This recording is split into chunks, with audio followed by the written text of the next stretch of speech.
ഫലസ്തീനിലെ മക്കളിലേക്ക് നോക്ക് നിങ്ങൾ.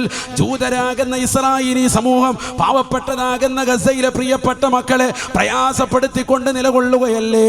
കണക്കുകൾ പരിശോധിച്ചു നോക്ക്. കഴിഞ്ഞ 23 മാസങ്ങളായി മരണപ്പെട്ട് കിടക്കുന്ന കുട്ടികളടക്കം അല്ലാഹുവേ 60,000-ത്തിലും അധികമാണ്.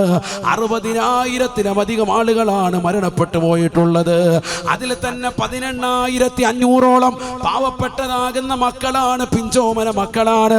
അതിൽ തന്നെ 1000-ത്തിലധികം മക്കള് അല്ലാഹുവേ 1 വയസ്സ് പോലും എത്താത്തതാകുന്ന പിഞ്ചോമന മക്കളാണ്. വാപ്പയുടെ തോളിൽ കടന്നുകൊണ്ട് ഉറങ്ങുന്ന സമയത്ത്, ഉമ്മയുടേതാകുന്ന അമ്മിഞ്ഞപ്പാല് കുടിച്ചുകൊണ്ടിരിക്കുന്ന സമയത്ത് വെടിയുതിർത്തുകൊണ്ട് കൊന്നുകളഞ്ഞ് പ്രയാസപ്പെടുത്തി കളഞ്ഞതാകുന്ന കുഞ്ഞുങ്ങൾ, പാലിൻ്റെതാകുന്ന നറുമണം പോലും ആസ്വദിച്ച് തീരാത്തതാകുന്ന പാൽപുഞ്ചിരി പൊഴിക്കുന്ന പ്രിയപ്പെട്ട മക്കളെ കൊന്നുകളഞ്ഞിരിക്കുകയാണ്. 18,500-ഓളം വരുന്ന കുട്ടികൾ, അതിൽ തന്നെ 1000-ത്തിലധികം കുട്ടികൾ, 1 വയസ്സിൽ താഴെയുള്ളതാകുന്ന പിഞ്ചോമന മക്കൾ, പാല് കുടിക്കുന്ന മക്കൾ, അതിൻ്റെ നറുമണം ആസ്വദിച്ച് തീരുന്നതിന് മുമ്പ് വെടിയുതിർത്തുകൊണ്ട് കൊന്നുകളയുകയാണ്, പട്ടിണിക്കിട്ടുകൊണ്ട് കൊന്നുകളയുകയാണ്. കിരാതമാക്കപ്പെട്ട നടപടിയല്ലേ ഇസ്രായേൽ നടത്തുന്നത്.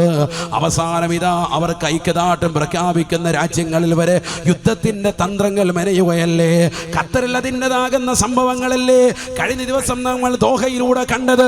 എത്രയോ രാജ്യങ്ങൾ ഇനിയും അത്തരത്തിലുള്ളതാകുന്ന ഭീമത്സവമാകുന്ന അവസ്ഥയിലേക്ക് എത്താനുണ്ട്. ഇവിടെയെല്ലാം സത്യവിശ്വാസികളാകും നമുക്ക് ഉറക്കെ പറയാ, അള്ളാന്റെ റസൂലിന്റെ ജീവിതമാണ് നമ്മൾ പഠിക്കേണ്ടത്. സത്യവിശ്വാസികൾ മനസ്സിലാക്കേണ്ട വസ്തുതയാണ്, സത്യവിശ്വാസിയായ മനുഷ്യൻ അവൻ വയറ് നിറയ്ക്കുക മാത്രമല്ല, അവിശ്വാസിയായ ഒരു വ്യക്തി പോലും അവൻ ദാഹിച്ചിരിക്കാൻ പാടില്ല, പട്ടിണി കിടക്കാൻ പാടില്ല. അത് നിന്റെ അയൽവാസിയാണെങ്കിൽ പോലും പ്രത്യേകം ശ്രദ്ധിക്കണേ, ഇല്ലെങ്കിൽ നീ യഥാർത്ഥ മുഅ്മിനല്ല എന്ന് നബിയുനാ റസൂലുള്ളാഹി.